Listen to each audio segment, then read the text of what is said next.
Okay, I'm praying so much that this try will work out.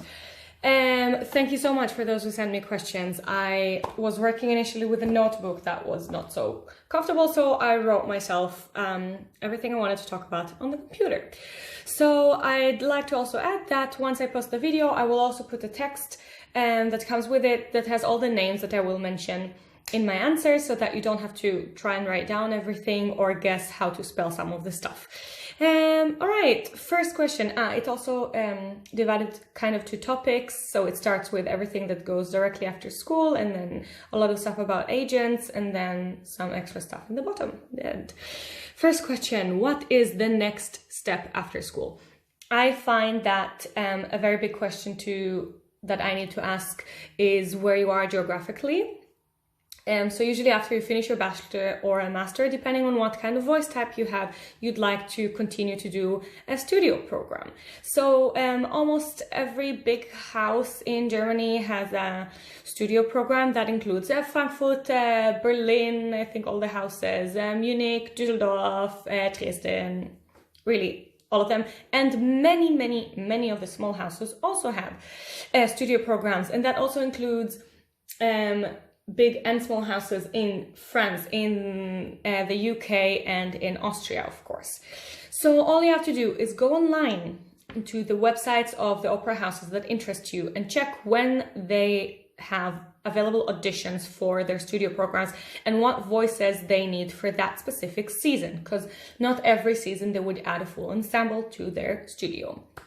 Also, there are several options, two different kinds that I know of opera studios. One is, for example, like the one in Tedarim, where they do 4 productions a year, and all these productions are only done by the opera studio. That means they perform them on a smaller stage with a smaller orchestra, but they do all the main roles. They do all the roles. And in addition to that, if the big theater, the big stage, needs some small roles, they would most likely hire somebody from the studio if they're available. But they don't, it's not in the contract that they owe you anything like this. And another kind of opera studio is one where,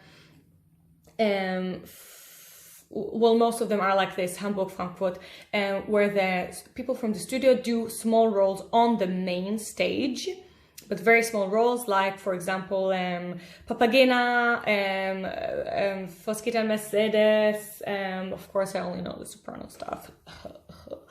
And so after that, they would do maybe 1 production a year that belongs only to the opera studio, and that would also be on a smaller scale, on a smaller stage, sometimes with a smaller chamber orchestra, sometimes just with a piano. So, yeah, make sure you know when the auditions are, and just send them your materials. So another way to make sure you are on top of that is there is one website called Yap Tracker that I always recommend anybody who speaks to me about it, which holds the full information for every opera house for their studios. So it really goes for those in the beginning of their career. You wouldn't find there, Frankfurt is now looking for their next Salome, write us your CV. No.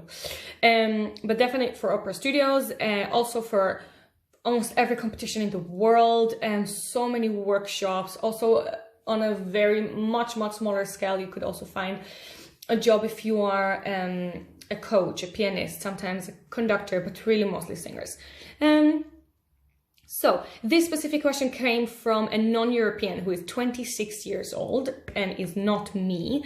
In that position, I would consider applying for a master's degree in Europe, and most preferably maybe in Germany. And why? First of all, is visa priceless. You get a 2-year visa with relatively not too many questions asked. Then you also get almost free lessons. So you usually, almost every music school would ask you to only pay something between 200 and 300 euros per semester, which gives you then obviously all of the curriculum and public transportation free pass. And of course, many discounts. Being a student in Germany is fabulous. Then you would also get, of course, like acting lessons, movement, language, diction, and of course, singing and coaching. Another reason to do that is I find that being a student in Germany is a big foot in the door. So Germany has more opera houses than any other European country. And in Germany and Austria together, there are more opera houses than in the rest of Europe together. So that's like the holy grail for singers. So first, when I moved to Leipzig, just to like explain a bit why it's such a plus to be living in Germany. Less than a month after I moved, I got to jump in for a production that was in Cologne, not in the opera house. And that definitely was because I was already living in Germany, meaning I was allowed to work. Being a student, you're allowed to work a small amount of time as a non-European, but you're allowed to. And I was located in a place that allowed me to take a train and not a flight, meaning it's not as expensive for them to pay than if I was living outside of Europe or Germany. So also later jump-ins included a jump-in to Theater an der Wien and to Oper Leipzig. So really location. Then another reason is that the schools try as much as they can to bring auditions to the school for their students. They would do usually an audition for the state agency called ZFV in Germany. If you study in London in any of the music schools, the opportunities that they offer are really big. They bring very famous and successful people from master classes that would potentially also result in some audition opportunity or engagements. Right, I will speak a bit more about some of the stuff I mentioned later. Next question is, how do you create your own opportunities? So assuming you're in this time of your career that you feel like you will do the next part of your development by applying on stage everything that you've been working on in class for the past decade. So you want stage experience. And so there are really quite a few options for you out there. There are really a lot of summer programs mostly that do productions. So some of them will pay you a little bit, but for most of them you will have to pay to be a part of the program. Some of the names are Kammeroper Muenchen, Bad Orpsinn, 12, Junge Oper am Rhein. There are tons, really, also worldwide. And the people they hire or accept are usually either students or singers who are fresh out of university. So it's really the first place to get your experience. It's very popular, pay to sing. It's absolutely fine. Don't feel like you're being like cheated. So as I mentioned, Yap Tracker, that website, there you could find like a big list of all of them. You could just go online, type in pay to sing, workshops, summer opera, work out with those words, try different combinations. You'll find a really big list for you to check where they are in the world and what kind of repertoire fits for you. So I do feel obligated to tell you that many of those workshops have relatively low level, or you might feel like it's just not even low level, but badly organized. That's a very popular thing. But you have to realize when you're going there two things. First, you've got to treat it like it's the most important opera house out there, the biggest dream for you, you know? This is a practice for you to see what it looks like when you work on a real production. Also, not every production you'll do later will be like perfectly organized and every colleague will be fantastic, you know?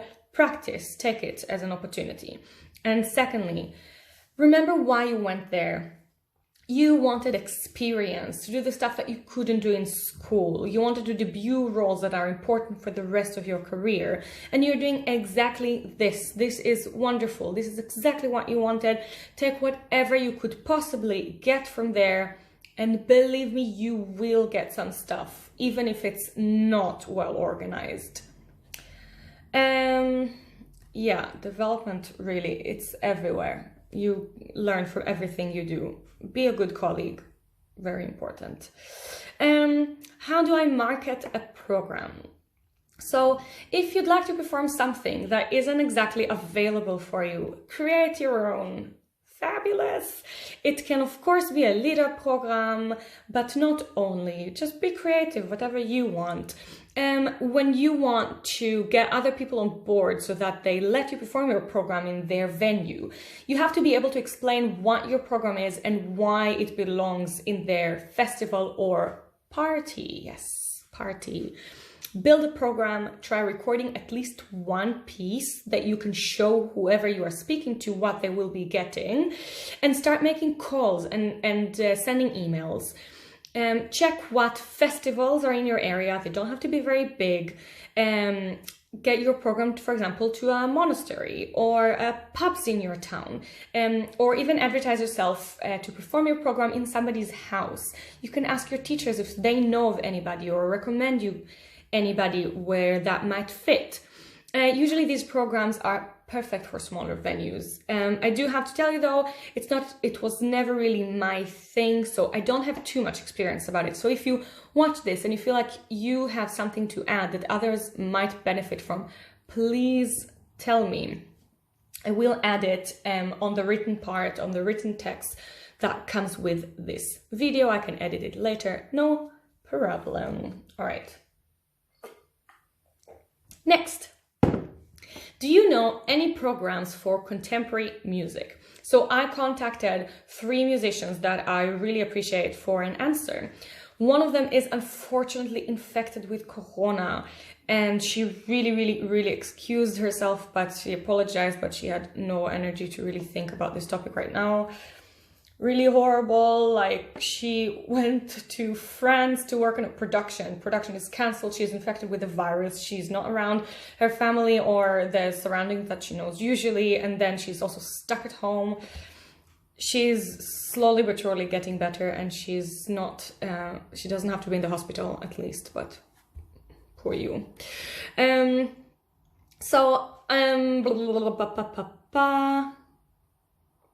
Yes, yeah. For this, another musician that I contacted is one I don't know personally, but is quite famous. This person also did not reply to my message. If they ever do, I will make sure to update that. So the one hero that did answer this question is conductor and pianist Yuval Zorn. He told me about 2 programs. One is in Israel and one is in Germany. The one in Israel is called Tedarim and is run by Meitar Ensemble. I do still need to make sure that they accept singers for this cycle of the program. The second one is in Frankfurt and is called Ensemble Modern Akademie. Thank you, Yuval.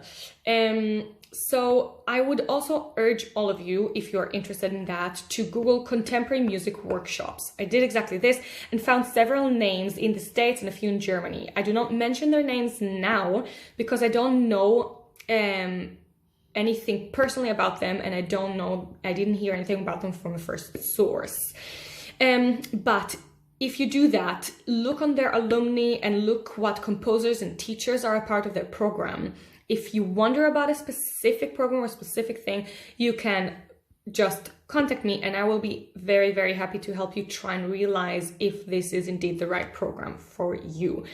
Same question came for Baroque workshops and productions. A few friends of mine really warmly recommended.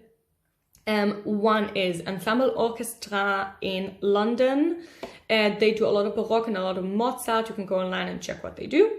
Then there is Baroque Vocal in Mainz. They don't usually do productions, but they do workshops with, like, the level and repertoire is really nice. And there is La Petite Band Summer Academie in Collevecchio, Italy.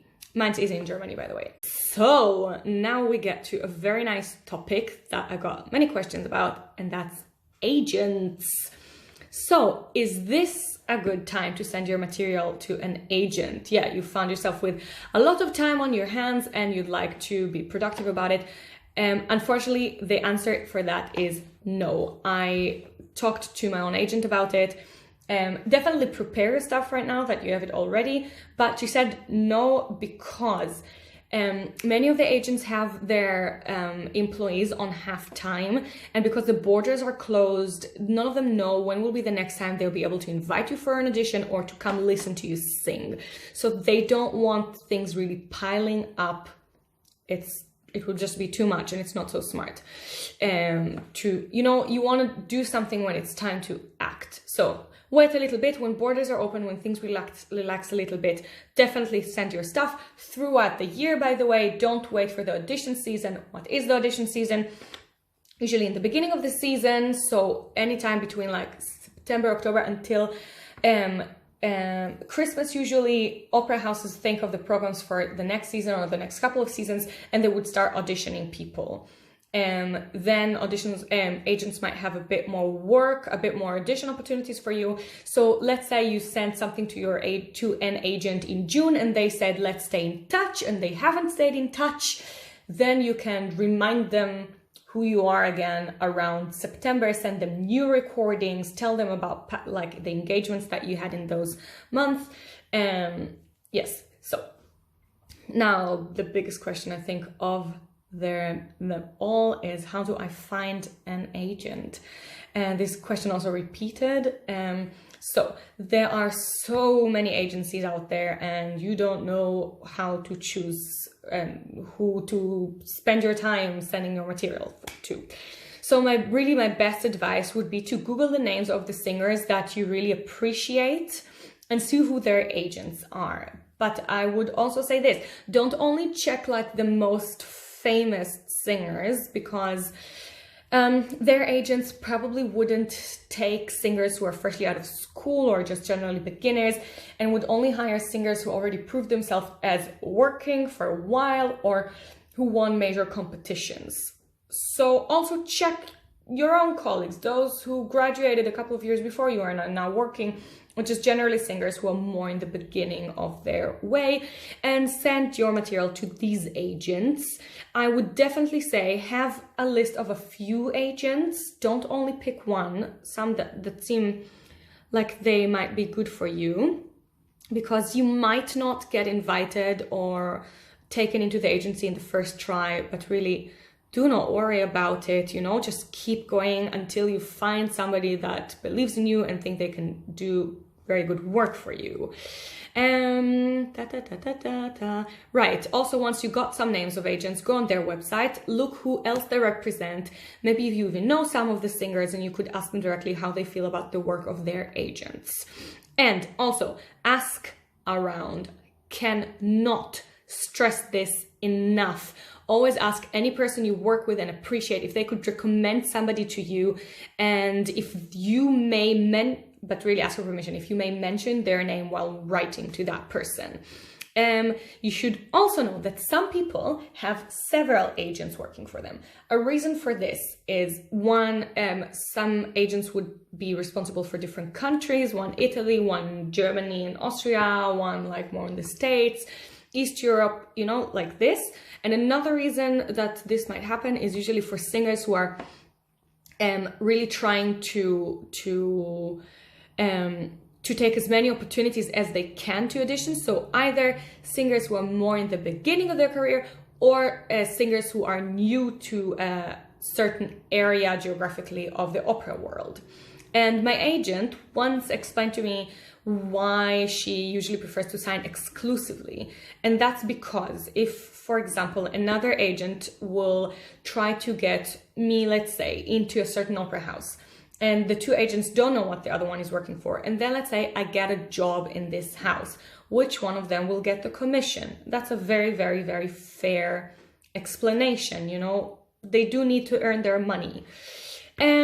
That being said, it is possible, if speaking and agreeing clearly and in advance, to cooperate with another agent for a specific project, let's say a jump-in or a certain concert, and your own agent might be happy to let you take on this opportunity and wouldn't ask for extra commission. And that's how, for example, when another agent showed his interest in me, I did tell him immediately, of course, that I'm exclusively with my agent, though his offer is very generous and interests me. And then I told my agent that the other agent wrote me this and that, and she was wonderful enough to reach out to them and say that if they have a specific idea for me, she will be happy to cooperate. What are the materials you should send an agent? So when writing to an agent for the first time asking for an audition, you should write shortly and professionally. Start with presenting yourself, obviously, and if somebody recommended them to you, mention that too right in the beginning. Then your background shortly and your biggest engagements. That's how you get attention from somebody. And also you prove that you're somebody who is already working. Then you have to include a good written CV that goes from the most current to the oldest, and try your best not to let it go over one page. Don't like overload. They don't need to know the thing that you sang when you were 6.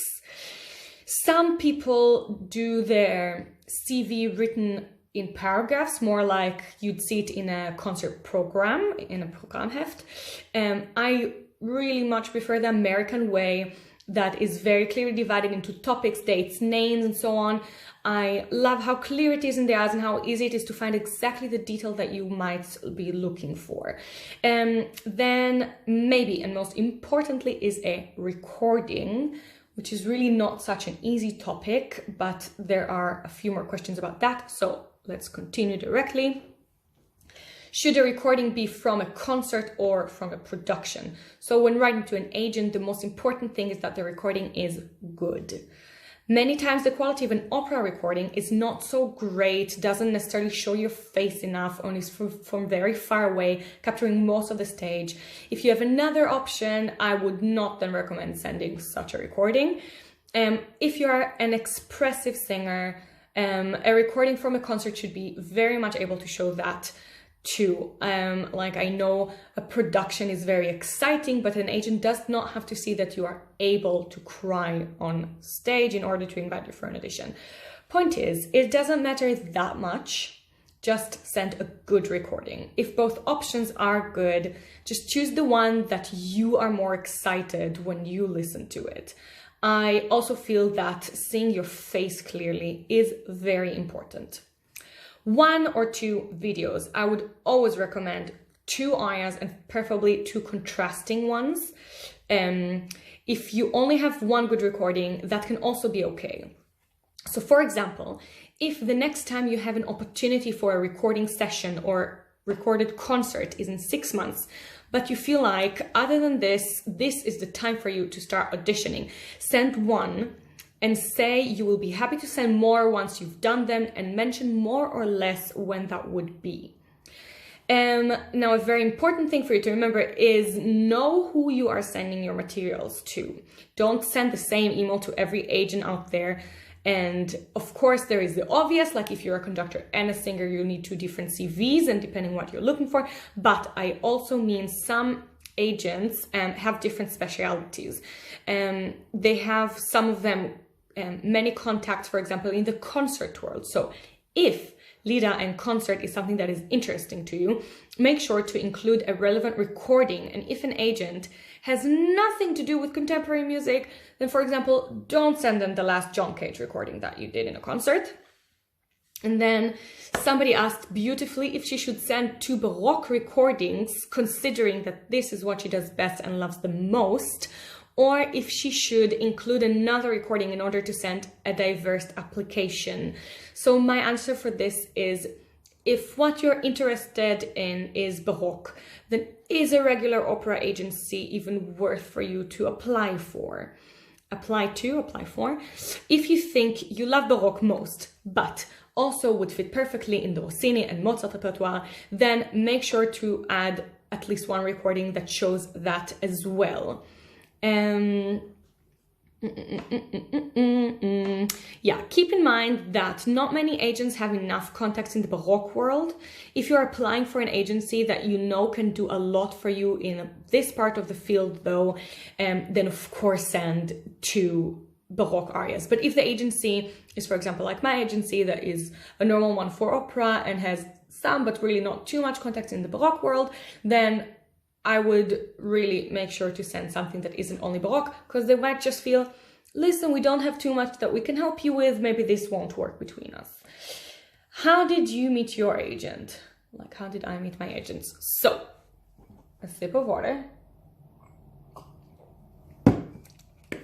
6 months after moving to Germany, somebody tipped me that Theater an der Wien was looking for a soprano to join their opera studio. And I once heard that when an agent gives a studio your application, you're much more likely to be invited. So I sent a message to an Austrian director that I happened to be doing a production with just the month prior to that. And I asked if he could recommend any agent that might be the one able to open that door for me. And he immediately said, Samantha Farber is your woman. And she is now my agent as well. So I wrote to her immediately saying that my plan is to apply to Theater an der Wien, and if she liked my materials, then maybe she could also recommend me to them. Then I also said that regardless to whether or not it works out with Theater an der Wien, I would love to audition for her. And then I invented a trip to Vienna that was not really planned. Meaning I told her I'll be in Vienna and able to audition at a certain time frame that I knew was kind of possible for me to travel in, even though I did not have a trip planned. The reason I did that is because I knew that when there isn't a specific time frame, it could be like smeared over months. And of course, I also mentioned that if that day doesn't work for her, no problem, and I will do my best to make it possible for me to travel whenever she is able to meet me. Then she told me later that she actually spoke to that director that I mentioned in that email, that recommended her to me, and she asked him if I'm somebody that was really worth working with. And apparently he said some great things about me, which really helped move things forward. So she did meet me then in that 1 week that I suggested. Once she said yes, I immediately booked the trip, and audition went well, you know, and she just asked, okay, what do you have planned? Like, what are the engagements that are coming? And blah, blah, blah, blah, blah, experience. And she said, look, very nice. I'll keep following you and keep me updated, which is a reaction you'll get a lot from agents. And that's not a bad one, that's a good one. That means they probably think like, okay, first I need to see that you can work, that you like prove yourself also on your own or do some competitions. Then she also wants to see that I develop, you know. I was very, very young. I was 22 at the time. No, 23. 22. 3. I was 23 at the time. By the way, also, Theater an der Wien didn't even invite me to an audition. But 3 months later, they did all of a sudden invite me to jump in a big role in their production of in the studio, which was the role of Contessa Bandiera in the production of La Scuola dei Gelosi, which is a comic opera from Salieri. And I then, by the way, I then asked them also if they liked me enough to invite me to jump in, why didn't they invite me for the audition? And they said the reason was that they were looking for a Fiordiligi for the season after, and that at the time it was just not me. Then I invited her to come watch the performance, one of the performances in Theater an der Wien, because she lives in Vienna, and she did. Another really small anecdote is that I said to her like, so the ticket is, I think, 10 euros. I had a discount. Would you like to pick it up from the casa, I don't know what you said in English, or maybe meet me after? And she replied super kindly like, well, you know, Sheila, it's not a problem, of course, 10 euros, but it's usually very acceptable that the singer invites the agent to their performance on their own expense. And I thought like, oh my God, yes, of course, that makes so much sense. And thank you so much for being so kind and saying it like this. Really, it was very, very nice of her, you know, not a big deal, but just so you'd know. So you should now also know. Yes, so, right. And then she watched the performance. And after performance, she came and said, beautiful, wonderful, let's keep in touch, you know, not even like, great, let's get to work. This is where your career starts. But so that was around May or June, and then November, so almost 1 year after I auditioned for her live, that was February, I participated in a competition in Vienna, and she was one of the judges. And only when I made it to the final, and in the same week got this job offer that I have now from Wiesbaden to be part of their ensemble, only then she wrote to me, wow, Shira, listen, I want to take you out for dinner and we should speak about the rest of your career. Then we went to a restaurant and she's like, okay, let us sign exclusively. And she explained what I said before about being exclusive and what she thinks she could offer me and what will be the next steps of the career. Yes, that is how I got my agent. And since then, she's been working really, really well for me. We have a very good relationship. I'm very, very happy. Can you recommend Baroque agencies? So I spoke to singer-soprano Emmanuelle de Negri. She's French. She's very, very, very good. She works a lot. And she does really Baroque. And she recommended 3, Parnassus in Vienna, Allegorica in Italy, and ESB in France. I will write those names later. Do you know any programs with a higher or no age limit? This is a great topic which we should definitely talk about. I think also in the not so far future, this might be a topic that really rises. Of course, not in this time, Corona. But my answer is no. I don't know any. I do feel like having an age limit that is like 30 is a nasty word. I don't know why, you know. I just don't get it. You know, I think the idea is that the career ends relatively early, especially for lighter voices, you know, and they want to just make sure that the career lasts long enough. I don't get it though. If somebody comes in and they're 32 and they started late for whatever reason, or just took more time and they're able to do what another person is able to do, or even better, why should they not be considered? I'm sorry, I don't know any. In this Corona time, would you still apply for schools or competitions and pay the audition fee, even though it is uncertain if the audition will happen at all? Yes, I will. And the reason is because even if the audition does, especially for schools, I feel like that's more important than competitions, to be honest.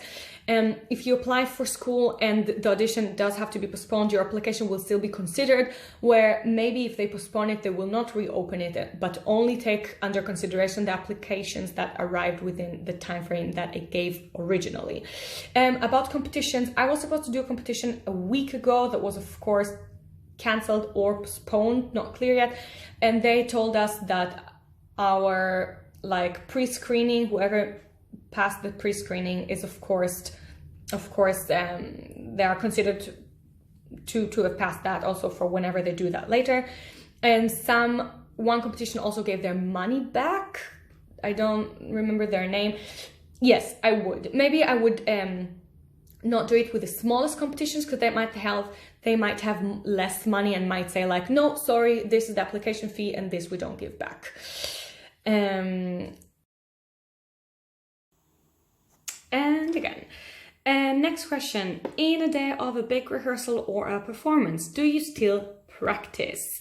Of course, warming up is, maybe it's not exactly what you meant, but of course I do warm up, and quite a lot. I am one that really needs a lot of time in the practice room before I go on stage and sound very, very free and natural. You are allowed to mark in rehearsals more or less up until the last week of rehearsals. I wouldn't mark the entire time, though some singers do.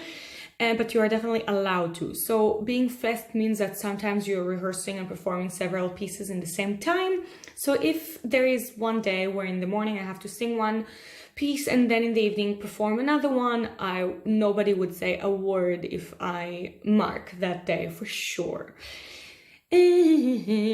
Right, so I'm also one that doesn't get so easily tired. So for a while I would just do a relatively short warm-up and then go on stage in a day of a performance. I realized that I actually need more time to warm up. That does not make me sound or feel tired. I also found that for most singers, working really a lot over the course of one day will not make you sound too tired in the evening. But if you do it for several days in a row, then of course your voice might get tired.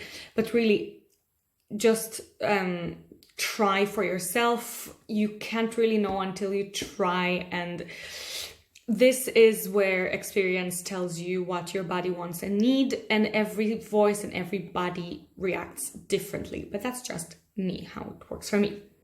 How do you prepare a piece? So I do have very clear steps that I go through. I first listen to a very, very good recording of the entire opera, preferably with translation. Get to know the vibe even, you know, the whole thing together. Then I get my score and I translate everything really word by word. I do have many translations of the Nico Castel, which are mwah. That really helps because it also goes with IPA. If you don't know them, get to know them. Then the next step will be start learning the music. I do work with recording. I don't have a problem with people that say don't work with recording. I find that it's great.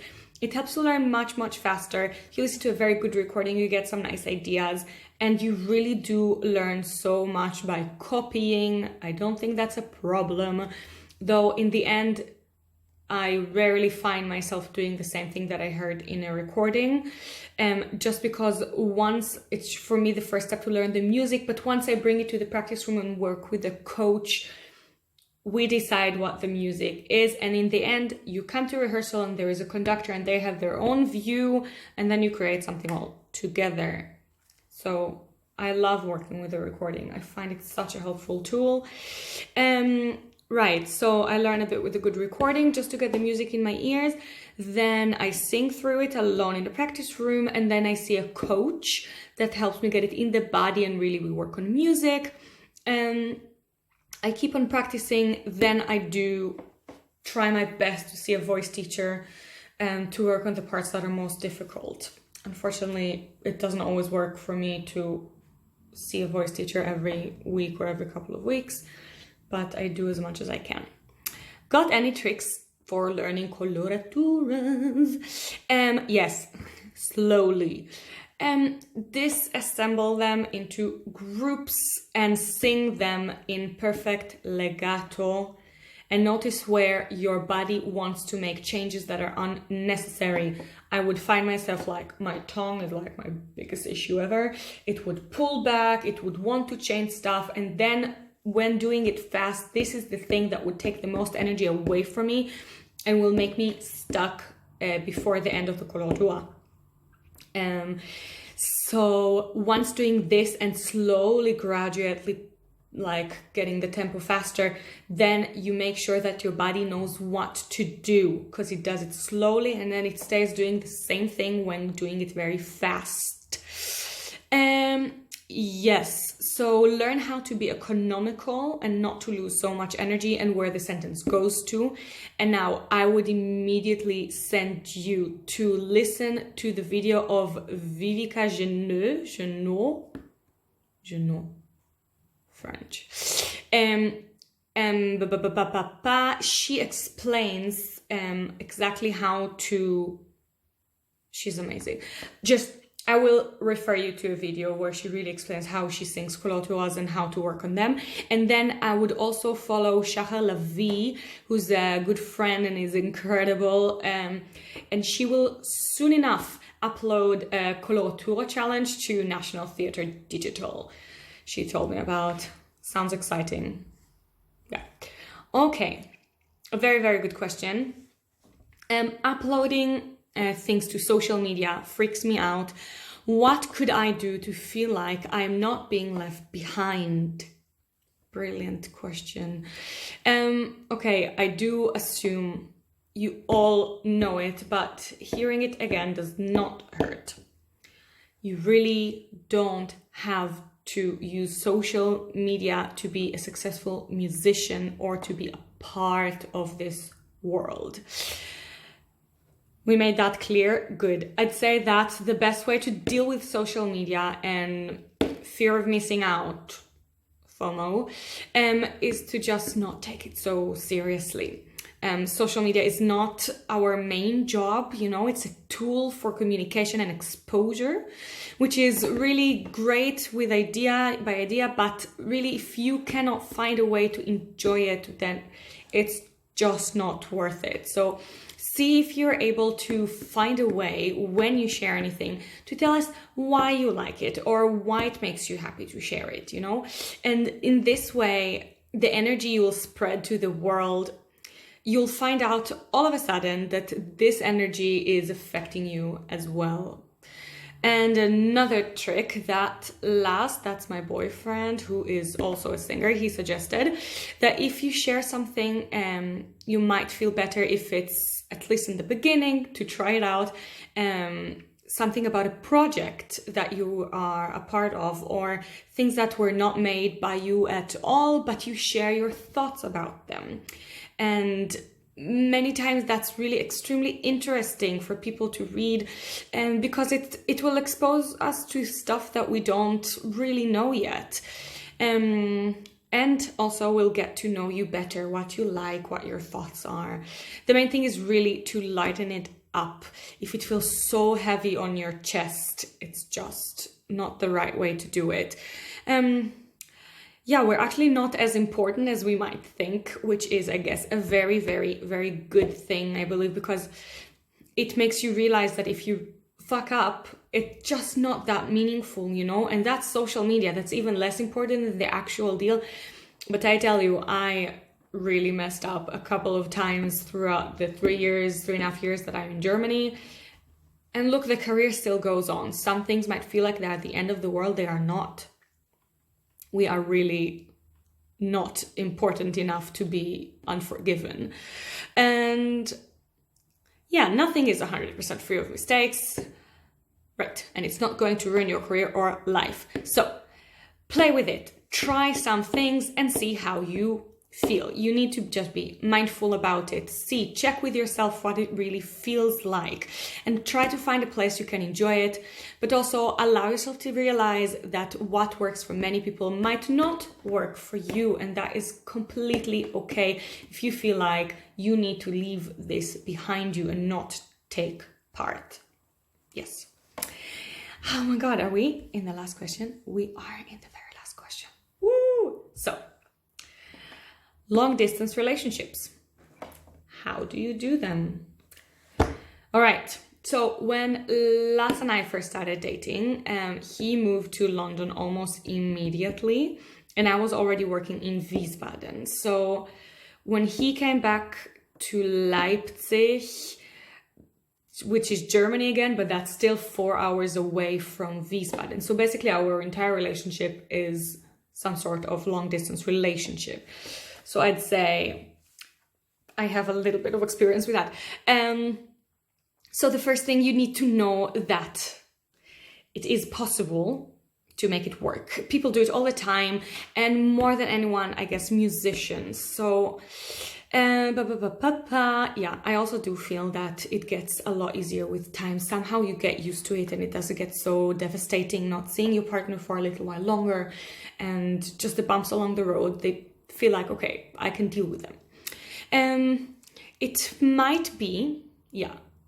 might be costing you a lot of time and money, but what wouldn't we do for love? So yeah, well, the most important thing in a relationship, and that's in every relationship, long distance or not long distance, is communication. You don't need to see each other that often. So you don't get, to see each other that often. So your way of keeping it very close and to feel like a relationship is by talking to each other. So as those video conversations can be very, very great to maintain that. So I once dated somebody. It lasted very, very short because it was a long distance relationship, and the person would just kind of refuse to use his phone or social media to keep the relationship alive. And it was really impossible. It was just impossible to make it work. So, right, I'm just going to read a little bit because I wrote it very organized for myself. So having Skype open while you're cooking or watching TV, for example, is very nice, but that alone can't hold the relationship meaningful, you know? So you should make sure at least a couple of times a week to make time that is really just for the two of you. No Facebook, no other people around, just a couple of times to allow a conversation that is meaningful and makes you feel close to each other. And that really requires to shut the other things off. So this is you time now, or when you do it. So preparation also really helps dealing with it. Plan as much as you can in advance when will be the next time you see each other. And that will give you really something to look forward to and won't make you feel like there is no end to your lonely misery. And same goes for the video chats and couple time. Make the other person know that they are important by making sure they don't get your attention only if they happen to catch you between this or that. I found myself guilty of that, and once Lars made me aware of this, I really changed my behavior. So yeah, it's the little things that count. So try to surprise each other. I used to get boxes in the mail full of like goodies, chocolate, some nice oil that I like, and that Lars would send me. But also a part of the communication thing was that at some point I wasn't sure. I felt like I could give back as much as he gave me, and that made me a bit nervous, and I felt like I was under a lot of pressure.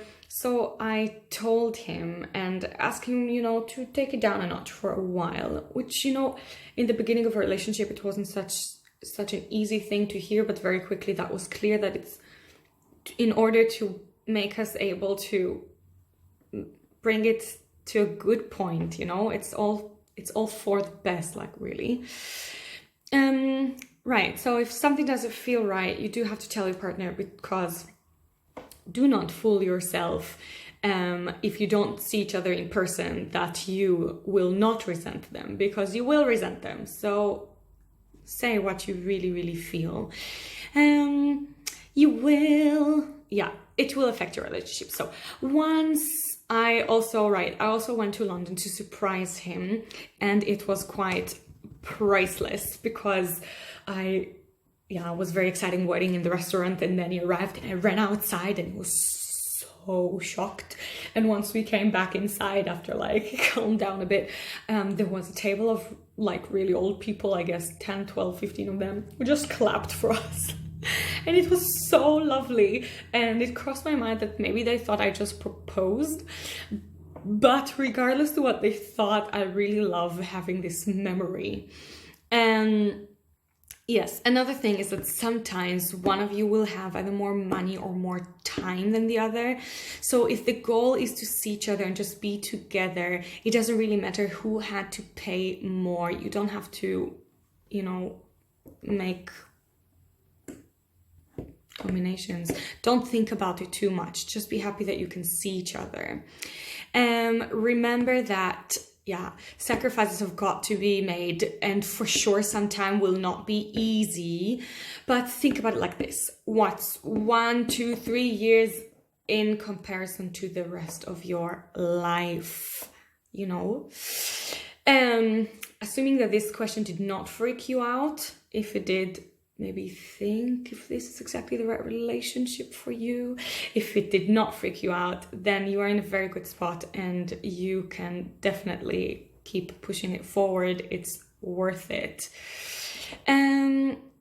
Right. Also remember, if something doesn't work, you can always break up if it gets to that point. So you can try, as I said, be mindful about what it means to you and how it makes you feel. Yeah, oh my god, that is it. This is the end. Thank you. I hope this was useful to any of you. It took a long time, but I really did enjoy it, and feel very, very free to always send me more questions. I will answer them in private. It does not have to be public video, anything. I am such a grandma. This was excruciating to try and make that work. But at least it was a lot of fun. Your questions were fantastic.